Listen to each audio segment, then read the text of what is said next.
And we're live at 1:35 on with Dr. Kris Wusterhausen from the Resurge Clinic, Peptides and Age Management. Welcome, Dr. Kris. Hi, Steve. Good afternoon. How are you today? I'm excellent. How's your week been going? It's been busy, but good. Little uptick of COVID in our area, seeing a little bit more of it, or at least in our practice, we've been seeing a little bit more. But weather's good. It's going to be in the night. Well, you probably will be too, but I can't believe it's going to be like 95 Sunday. I hope this is it. I'm ready for a little cooler weather. You're ready for a change? I am. I'm not ready for the time change, though. That's always the worst part of this time of year, in my opinion. So usually around the time change part of the year is when we start seeing flus and colds and allergies and things going on. And so today we wanted to talk about aging and how it impacts your immune system. And then what are some of the things that we can do, including peptides, to really boost our immune system? Yeah, that's such a vast topic. I completely agree with you. I mean, it's such an important thing to age properly and keep our immune system working as functional as possible. So first of all, help us, as we're getting older, we're knowing that, I get a little stuffy and I've never really had allergies, but I notice it at certain times I start to get stuffy. And so I think as we age, things change. What's happening when we're starting to experience things that we haven't really been part of normal life before? Well, a few different things can be happening, but first of all, as we experience allergens over and over, we can start to get more sensitive to those allergens. And certainly we have different allergy seasons. If the weather, like if it's hotter for an extended period of time, things die. But if it's cooler and more wet, then a lot of things bloom, and that can play a big role in it. But so much of it is related to our immune system. As we age, our immune system isn't, for most of us, is not nearly as functional as it was when we were younger. And as we get older, our T cells and B cells and macrophages, those cells that we produce in order to, have an immune system, a proper immune system, starts to wane. And that's why some of the things we're going to talk about today is really important, not only to try and make more of these immune cells, but also making sure that the ones that we have are as functional as possible. So the common theme that we're going to notice as we go through these conversations, the more healthy our cells, the better we're set up to fight the things that we encounter in our environment. No? Yeah, and I heard it said this way. Actually, I was telling you earlier. I listened to a lot of other podcasts myself on these different topics. I like to get everybody's perspective, and we're trying to make healthy cells communicate better with other healthy cells, or at least nearly healthy cells. But we're also trying to even make what we would maybe term sick cells function better and have all cells communicating in a more proper manner.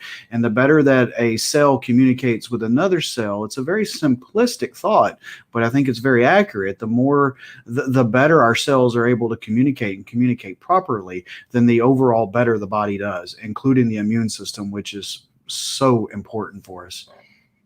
So for the layman, the person that didn't go to medical school like me, I avoided science and math and chemistry and the things that were frustrating. I'm on the creative side. Help us envision a little bit how the immune system functions in our body. And here's why I'm asking. When I understand simple concepts, then it's easier for me to get past whatever the excuses are or the reasoning. And if I start to understand, then it makes it easier for me to adopt more healthy behaviors. Changes. Yeah, I heard this asked in a little bit different way on another podcast, and I thought it was actually I think it's a great question, actually, and I will answer it. They also asked, how do you know if your immune system is good? How do you know that? And I thought that was a very interesting question. There is no real we certainly can do blood tests that tells us your immune system is very poor, but we don't really have tests that say, oh, your immune system is fantastic, other than doing inflammatory markers and things of that nature. But the physician I was listening to, I thought hit the nail on the head, and it's all on how you feel. In other words, if you feel poor, if your energy is low, if you're sleeping bad, if you're sluggish, if you're tired, it is extremely unlikely that you have a good immune system, because how you feel and your immune system are absolutely tied together. And if you feel great, and if your energy is great, and you're sleeping great, and you feel like your stress is low, there's an extremely high probability that your immune system is functioning properly. But going back to your actual question was, kind of explain the immune system. Most of our immune cells are produced in our thymus gland, which is a little gland that sits in our neck. And as we get older, the thymus, and not to be confused with the thyroid gland, although they are close together, but it's thymus gland. And that's why you will recognize like Thymus and Alpha1 or Thymus and Beta4, because those are ones that are produced, and actually their function is to work on the thymus gland. But the thymus gland produces these T cells and B cells, and these are our defense cells. These are our warriors, if you want to call it like that. Whenever they recognize something that's not supposed to be there, they're the ones that's going to, I always like to tell my patients, they're the ones that's going to capture them, imprison them, and kill them. Okay. It's kind of how it works, or at least protect the body the best it can against these things. The spleen also plays a role in immune system. And so, but again, as we start to get older, when we're young, most of us can get away with nearly anything, in my opinion. You can get away with a bad diet. You can get away with not exercising. You can get away with not sleeping properly. And that's an exaggeration, so you can get away with anything, but you can get away with a lot, okay? Mm-hmm. And as we start to age, and that aging is different for everyone, but typically when we start entering the 30 plus age range, and some of us more than others, these bad habits start to build up upon us and start to show negative effects. The main place is in our immune system. Again, cellular function, cellular efficiency, cellular communication. We all go back to the cells. And our immune system, a proper immune system is many times going to be the make or break in how we feel. So that's kind of a long answer to that question, but I just thought that the other question was worthwhile talking about, like, how do I know my immune system is good? Yeah. So sometimes, though, we don't realize we're not feeling good. Sometimes you're in a bad mood, but you don't know it, or we become acclimated or used to how we feel is not the best. And it's shocking when you do improve that you didn't realize that. Yeah, and we deal with that all the time in our patients, especially with hormonal imbalance. And hormonal imbalance plays a crucial role into our immune system as well. But I'll get a lot of patients that maybe their spouse has them come in because they're, the spouse is our patient. The spouse feels better. It's many times the husband's like, I feel fine. There's nothing wrong. I mean, you got the spouse in the corner behind them shaking their head. No, they don't. And and then you get them feeling better. And they're like, oh my goodness, I didn't realize how good I felt. Or vice versa. People start to feel better, like, let's say, on hormonal replacement, nutrition, and exercise. And then they kind of get complacent with how they feel, and they forget how they felt. And they'll fall off the wagon for a month or two, and they revert back to how they felt. Like, oh my gosh, I guess I did really feel tremendously worse. And, I think all of us at some point, as we do these changes in life, we revert a little bit, we try to keep those to short periods of time, maybe a week or two, hopefully not a month or two. But I've seen patients that fall off the wagon for a year or two, and then they come back. So we all kind of have to learn as that goes.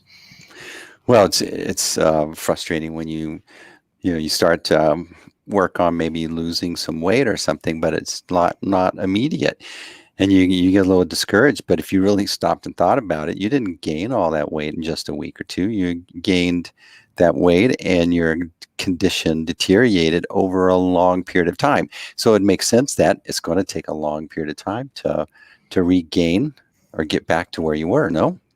Yeah, and that's probably the biggest hill to climb with my patients is this thought that, we're going to go from 0 to 100 in 2 weeks. I'm going to feel like I do today, and I'm going to feel 100% 2 weeks from now. And I think patients, when you bring it up to them kind of like that, they're like, oh yeah, I get it. But, we're all kind of, most of us, I think I am. Well, actually, my wife would say I definitely am. I want results immediately. I want to do this. I want to feel better tomorrow.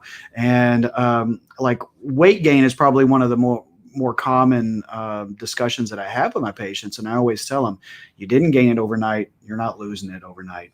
It's a whole lot more fun to gain it than it is to lose it. And most of the time, for most of my patients, if they want to lose 15 to 20 plus pounds, we need to look at that as a 9 to 18 month goal, not a 3 to 9 month goal for most patients. Now, I've certainly had patients that can lose 15 or 20 pounds and that less than that, but it becomes quite painful if we want to do it like that. We try to do a gradual, steady weight loss so that we wake up in a year and everything is better. So we're talking about a gradual, steady loss. And one of the things that has really been enlightening to me in these conversations, and I naturally understood because of the marketing around low testosterone, that as we age, we produce less testosterone. But as we age, we begin to produce less of other things, many other things, peptides being one of them. But I was listening to a podcast, and they were talking about aging as a disease, and you have like you begin to have an increased oxidative state and an increased catabolic state. What does that mean? Yeah, so aging is an actual disease now. It actually has its own ICD-10 code, which is the billing codes that insurance use. So aging is a disease. It's not just a term anymore. It's a real disease. And that goes back to our previous discussion is, why do we age? We age because of poor lifestyle habits. We age because, or why do we age more rapidly? I guess let's put it that way. Why do we age more rapidly? Because of sometimes genetics plays a role, but poor exercise habits, poor nutritional habits, and also cell senescence, stress, and cellular inefficiency instead of cellular efficiency. Catabolic state is simply, when we're younger, we're in a anabolic state. We're building the body. We're gaining muscle. We're gaining bone. We're getting bigger, stronger, faster. And then we hit this phase to where our body starts to tear itself down. And that's a catabolic state. And so, like at my age, I'm about to, I'm closing in on 50 fairly rapidly, 48 and a half. I really want to watch my muscle mass. I want to make sure, because I see so many patients that become worried about their muscle mass when they hit 60, 62. Well, it's really hard at that point to really, that's something we should have prepared for probably 10 years prior. Wow. Because I realized that it's probably not realistic for me at 48 unless I really change my exercise routine and get really diligent in trying to add more muscle mass. I'm probably not going to add a ton more muscle mass at 48. So now it's about maintaining. Then it's about, hopefully not starting to lose that muscle mass as long as I can, because as I tell my patients, what's the one thing that commonly, that's not cancer, that's not a stroke or a heart attack, that dramatically alters an elderly person's life? Fall and fracture. Granny was, her mom was out in the front yard and tripped on the water hose, fell down, broke her hip. Granny was never the same from that day on, and that's because of sarcopenia, a loss of muscle mass, along with osteopenia or osteoporosis. So thinning bones, thinning muscles, if you want to look at it like that. And, oxidative stress, that's simply the stress that our body is in, that we've talked about a lot. It goes right back to cellular efficiency and cellular communication. The better that we can do those things, the less oxidative stress we have in our bodies, and the less, again, catabolic state is one of those things that really just ties into our nutrition, our exercise, our hormones, peptides. All those things are just so important. I kind of think of catabolic state and oxidative state kind of as one, honestly. So thinking about the things that we need as we age, we're fighting against like a loss of appetite, maybe a loss of sleeping well. Why are these so impactful in the speed of our age? Um, our aging.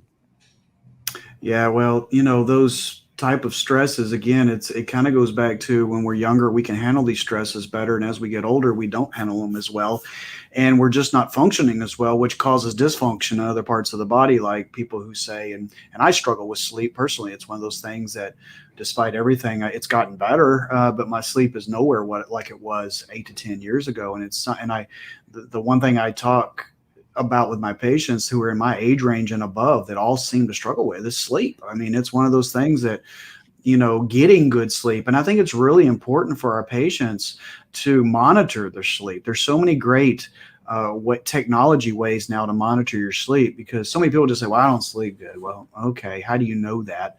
Well, I feel tired and I wake up. Okay. Well, you're probably right. But, one of the big things that people need to be screened for is sleep apnea. A lot of people have sleep apnea. They're stopping breathing in their sleep, which Mm-hmm. you will not get good sleep if you have sleep apnea.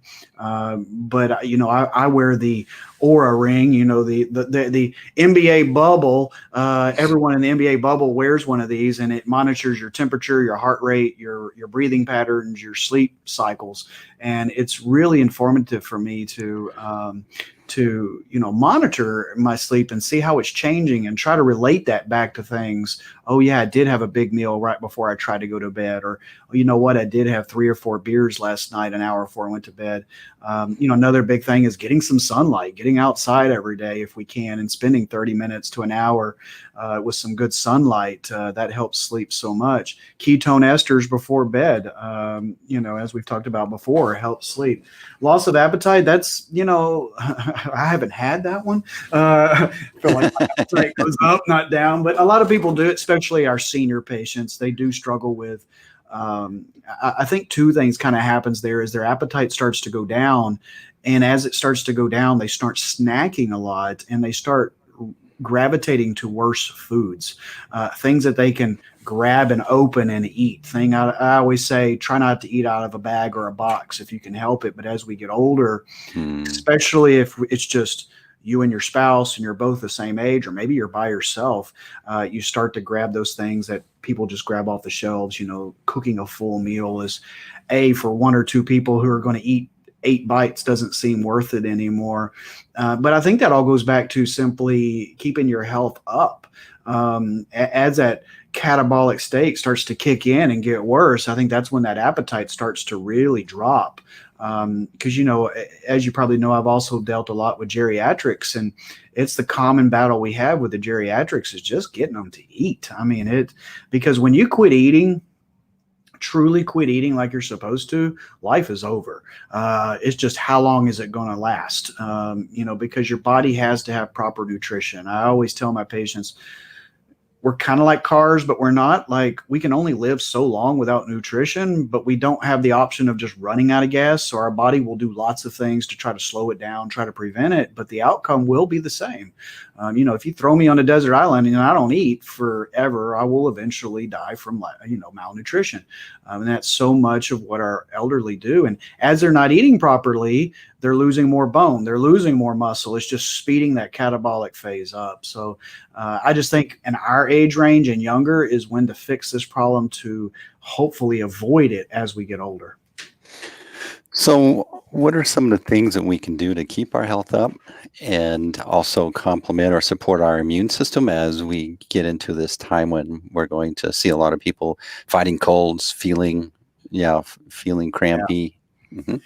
I think one of the things that's been kind of not I don't know if I was going to use the word funny is that now with COVID, somehow we've forgotten that we can get everything else too. Because everything is COVID until proven otherwise. Like, oh, my stomach hurts, COVID. Oh, my throat hurts, COVID.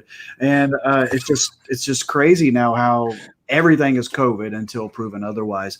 And allergies have been extremely bad for most Texans in the last month. I know my family has suffered from it a lot. I've suffered a lot from it. The one thing I found interesting is they're starting to change their attitude about the flu season and starting to think this flu season, although we need to prepare and although we need to do the things that we're about to talk about, might be a little bit less severe than in the past.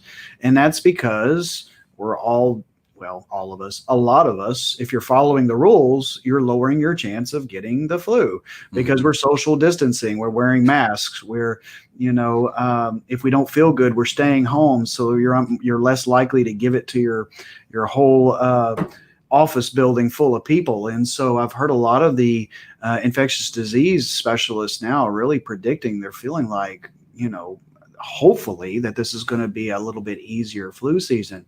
But I think as we enter the flu season, all it does is reinforce what we should have already been doing. And that is, and really, I heard Dr. Seed say this the other day, and I thought it was a really profound statement. Let's at least learn one thing from this pandemic. Let's take care of our immune system all the time, not just when there's a pandemic, Right. Because it's something that if we do 365 days a year for the next, hopefully many years, we're going to be so much healthier at the end of this versus if we didn't do this. So, the immune system is one of those things that many of these things are so simple. There's such a multitude of things that you can do for your immune system. And I'm just going to kind of rattle off a few of them, but huge fan of intermittent fasting. I think it is crucial for our immune system. Again, 16 straight hours of no calorie intake except for water, black coffee, or unsweet tea. Or in my case, I do drink Rooster Booster Light, which is a cute tea, a local energy drink. I have to admit to that. My staff would say I was lying if I didn't say that, but it doesn't have aspartame in it, so I don't like aspartame products. But a calorie-free, not Diet Coke, not diet soda, 16 hours, nothing nutritionally or calories wise. And, that's going to really drive those insulin levels down, which is going to help mobilize fat cells for fuel. It's going to be more efficient for cell efficiency. And it's going to help your immune. It's not only going to make you feel better, because it does. It's not only going to make you burn fat cells, which I always joke, most of us have a few extra of those to burn. So that's good. Weight loss from fat loss, and it's also going to boost the immune system. So huge fan, costs nothing, actually saves you money because you're eating less. Okay, so that would be my first thing. Proper exercise routines. I think that all of us should have at least 3 to 4 workouts a week. I think that needs to be a combination of now, again, as long as you can tolerate these things, but you already got it up there. HIIT workouts, you know what I was going to say. So high intensity interval training workouts, so getting that heart rate up as high as you can stand it safely for 20 seconds, bringing it down for 10, up for 20, down for 10. You can do as little as 4 minutes of that and get a tremendous response from your metabolism and your immune system. And then I think I always kind of think of everybody in my age range. So I'm going to say, even though I'm upper 40s, I'm going to say like 35 and up. We need to really be thinking about our resistance training as well. Again, we do not want to get ourselves into that sarcopenic phase where we don't have enough muscle mass down the road. Keeping those bones nice and strong. So exercise and nutrition, extremely important. Hormonal balance. So if you're low on energy, not feeling good, feel like you're in a mental fog, feeling like, one of the things we always say, feeling like your best is behind you instead of in front of you. That's always a good time to get your hormones checked by a qualified provider. I highly recommend bioidentical hormones over synthetic. If you are a candidate, if you do look like you need hormone replacement, I would absolutely recommend instituting proper hormone replacement for your immune system, as well as a multitude of other things. Talk to us more about the bioidentical hormones. I thought they were only synthetic, and that there's just not a lot of good parts of that. It's kind of like you're in this situation where you got to take these hormones, but there's these effects, side effects, but tell us more about the bioidentical versions. Yeah. So the webinar I was part of earlier in the week, actually, that was really what the point of the webinar was. And that is so many people have thrown hormone replacement completely under the bus because of that study that came out, gosh, 12 years or so ago now, maybe 15 years ago, that said that women were at higher risk if they use estrogen for strokes, heart attacks, and breast cancer. Yeah. And so it just had this blanket feel to physicians, a lot of physicians, not all physicians. And I actually had this feeling at the time. I totally backed away from hormone replacement. I stayed away from it for about 4 or 5 years until my own hormones started to deplete. And then I started changing my opinion on it. But what they did learn from that study is that study was based on Premarin and Prempro, which is the equine estrogen study. And because the most commonly prescribed form of estrogen in women is still Premarin. Premarin is, they collect mare urine and, take out spin out the estrogen and then put it in a capsule, and boom, there goes your horse estrogen that you take. Wow. And that is not bioidentical. It is similar enough that it binds the receptors in your body, and it will give you some of the good effects, such as vaginal dryness going away, the effect on the skin, hot flashes going away. But what it doesn't do is it has too many side effects.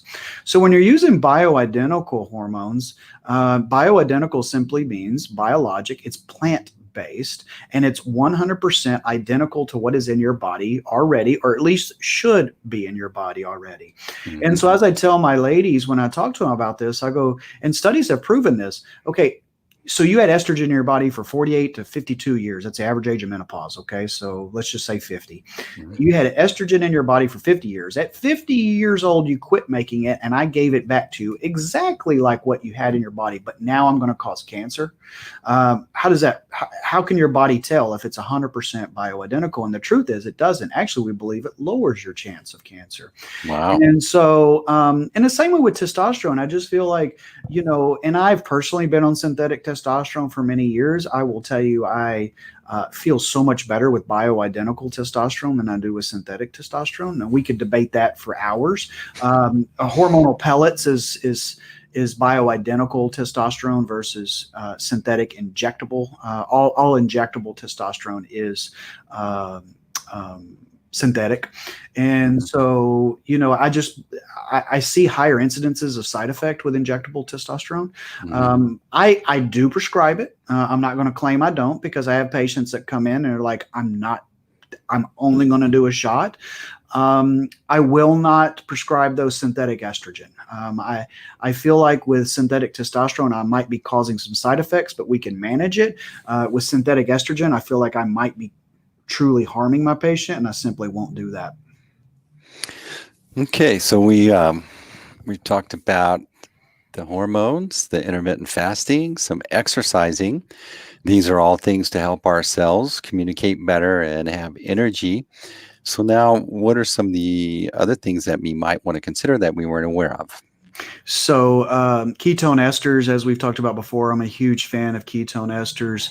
5 to 10 cc's once to twice a day really just overall helps with your overall health. But what it really does is helps the cells communicate properly. It actually, I heard it described last week this way: it is instant fuel for the cells, because our cells, basically. Can only use glucose or fatty acids or proteins for fuel, for energy. And it actually prefers, like a ketone ester is the best type of fuel that it can have. And so there's nothing to impede it. It's immediate absorption. And so your cells have the immediate fuel that they need to work properly. And not in addition to that, you also get and I certainly can feel this, but the improvement in brain function, just feeling like the brain fog clears, and it's a really rapid effect.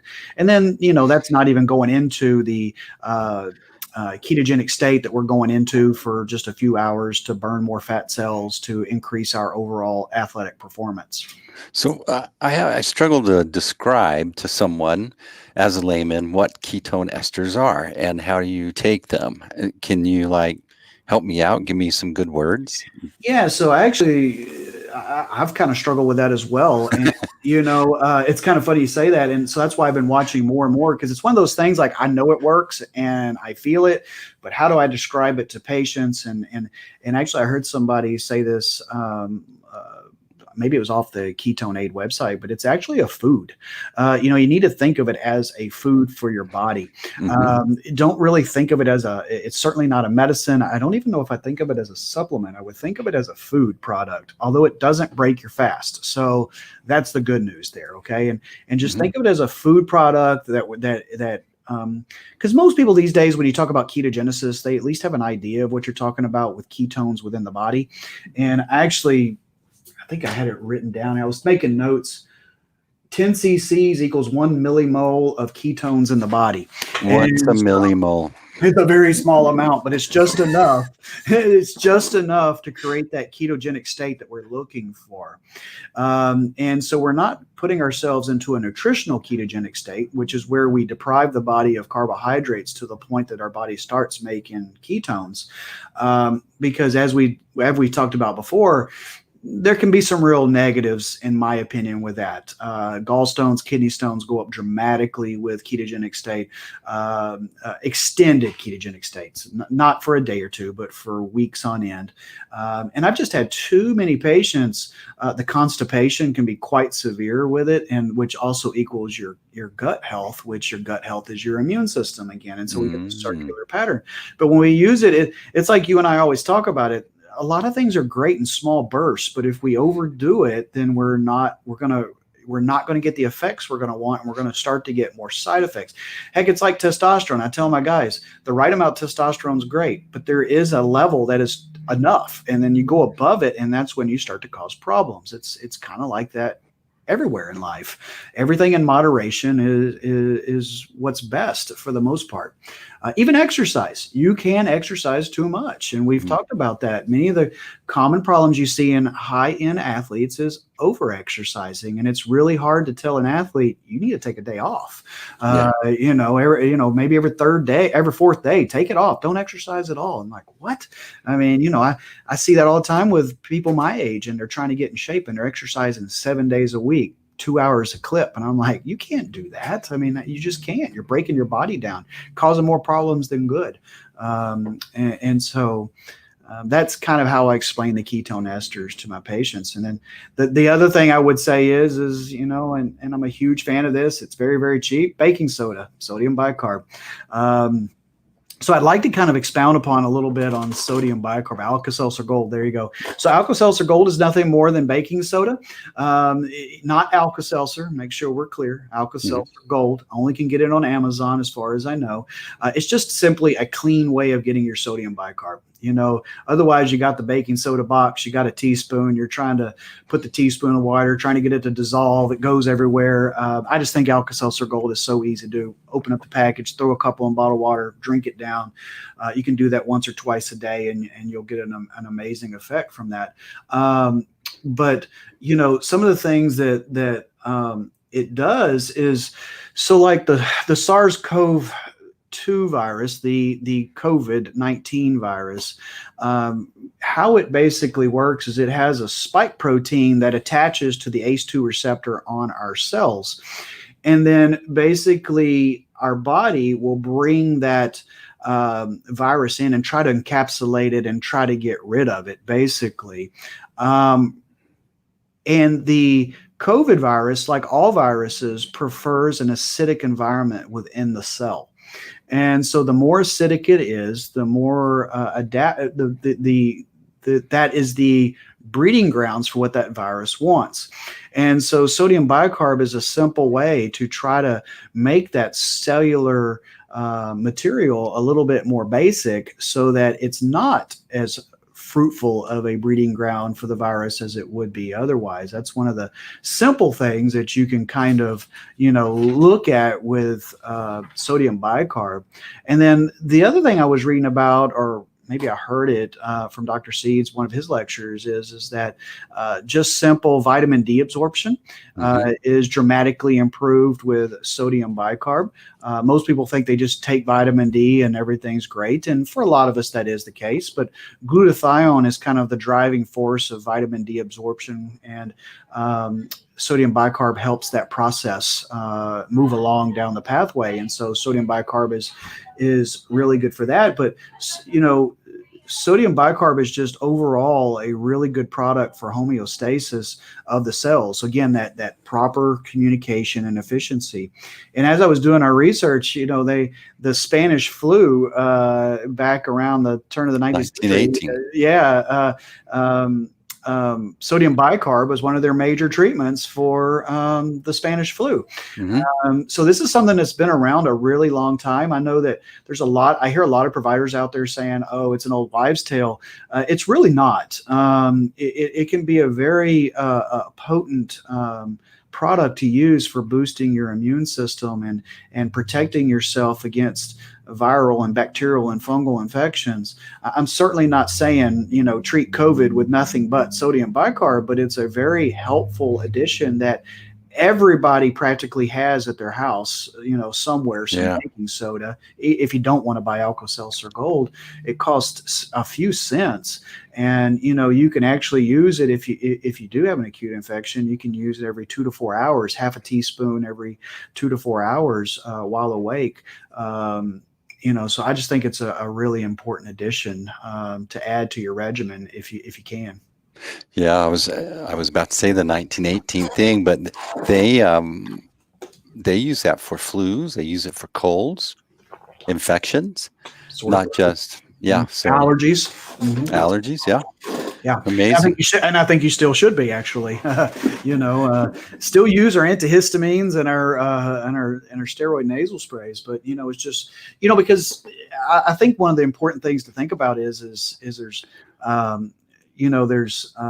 two major forms of our immune system, the innate and the adaptive phase. And that innate phase is that first phase. It's that basically that phase where we have a very fast reaction. It's actually like when you get sick and you run a fever and you get shakes and you get chills. That's inflammation from the infection entering your cellular level.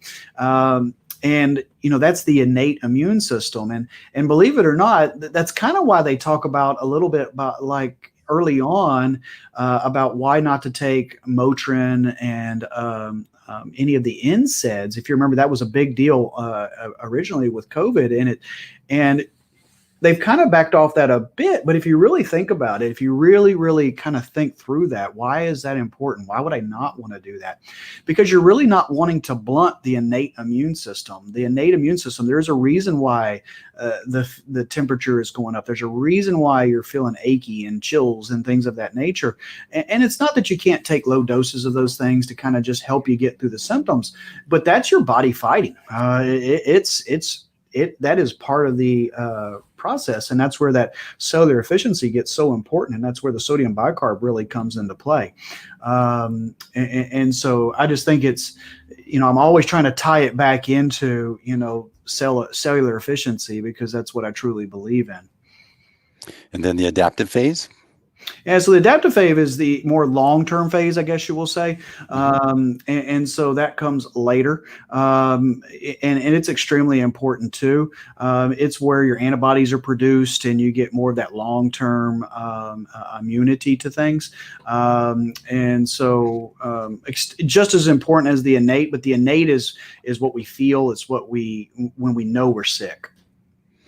So what are some of the peptides that we don't know about that we would consider that would be a great thing to talk to our physician or our provider? Or if I'm a physician or a provider myself, what are some of the things that we could start maybe suggesting to our patients? Well, the first and foremost is Thymus and Alpha-1. During this time, it's a crucial peptide if we're going to use a peptide. I think if there's only one peptide that a practitioner is going to use for modulating the immune system, so we're not trying to make the immune system work harder. We're trying to make it work better.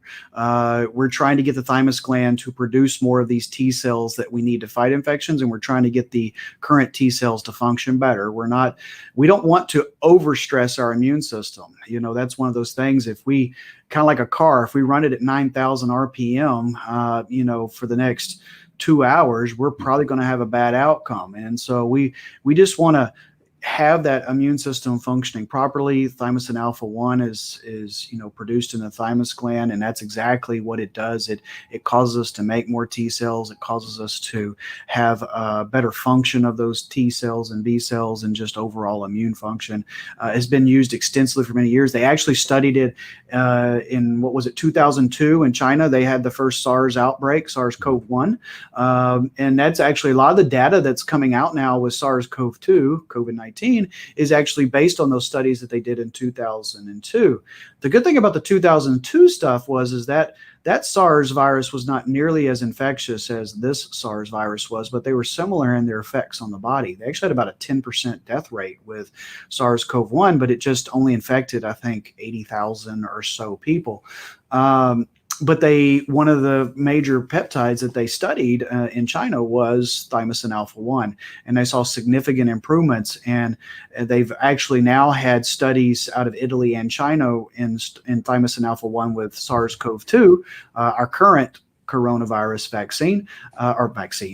infection virus, and they've actually shown a 33% reduction in mortality rate in severe COVID patients. So these are patients that are in the ICU, possibly on a ventilator, and it's kind of touch or go if they're going to make it. Simply by adding in Thymus and Alpha-1, they've seen a 33% reduction in mortality. There was actually an article that I think is worth discussing that came out last week by NPR, basically blasting physicians for prescribing Thymus and Alpha-1. And I could not disagree with this article any more strongly. And it was a very, very biased article. And it basically said, how dare physicians try things that aren't 100% FDA approved? If it's not FDA approved, it can't work. And it's such a ridiculous statement, a stance that NPR took. It simply works. Go ahead. I hate to interrupt, but the absurdity of that statement, Thymus and Alpha-1, your body produces. This is just a bioidentical version of what your body produces that needs a little supplemental juice, right? Yeah, I mean, it was a very biased article. I don't know who was behind it, but and they picked on some poor doctor that made some statements that maybe were, maybe her statements were a little strong, but they actually went after her in this article, and she did some statements apologizing for making. And I'm just like, my gosh. I mean, at the end of the day, I believe healthcare should be between the provider and the patient. And it really got under my skin, that article that we saw. I think it was last Thursday or Friday when it came out. Anyway, I digress on that one. Great peptide. It's the one that I would like the most. There is another peptide that's really good that's called LL37. I like LL37 a lot you can possibly use it in patients that have been exposed to a viral infection. It's a cathepsin, say that 10 times, but and that's another thing about bicarb, going back to that. Cathepsins are natural peptides that we have in our body that are antiviral, antibacterial. Sodium bicarb helps upregulate that system as well. What does it regulate? Upregulates the cathepsin peptide stream. And so that's just another reason why sodium bicarb, it will naturally increase your LL37 within your body. Of course, we can supplement LL37 as a peptide. I've used it a few times. Really, to be honest with you, Thymus and Alpha-1 is my main player when it comes to the immune system. TB4 would be another really good one, thymus and beta 4. And we many times will rotate that one in or out. Thymus and Alpha1 for the providers out there is one that I simply use it all the time. 0.5 cc's twice a week if we're not in an infectious state. And then we can rotate in the TB4 for a month or two at a time, for a round or two at a time, and then bring it back every 3 to 6 months. A really, really good peptide. There's a few others, but I think that for the patients and the providers out there, that's the three that I would probably concentrate on. Yeah, so we do want to emphasize that the reason that we're having these conversations is to help educate folks that there are other options. This is not medical advice that we're giving. This is for educational purposes, and that you should consult your provider and ask them. We just want to empower you with the information to help you ask better, to have the words to use. Yeah, and there is momentum building in the United States with peptides. The physician, the provider, the amount of providers signing up to learn about peptides is growing at a rapid pace. I really, really believe that in 2 to 5 years, when you talk about peptides, it'll be like talking about testosterone today. Mm-hmm. The testosterone really has just skyrocketed the discussion, the educational aspects of it over the last 5 years. And I think that's exactly what you're going to see with peptides over the next 2 to 5 years. And we're all familiar with peptides already because of the word insulin. Correct. And like we always say, we have over 7,000 naturally occurring peptides in our body at the moment. And these, what I was really, I don't know why, but it impressed me that these have been around in animal health. Veterinarians have been prescribing this for animals, for racehorses, for example. Have you ever wondered why these pro athletes, they'll get injured? And it's something that if it happened to me or you, it'd take us like a year to get over. And those guys are back in the game in just weeks. It's because of these peptides. Well, and I think some of that is obviously these high-end athletes. Like I always tell my guys, because I have a handful of former professional athletes in my practice, and I truly believe that these professional athletes, a guy that used to could hit 20 home runs a year with consistent basis, probably had a much higher growth hormone and testosterone level than an overweight guy who's the same age.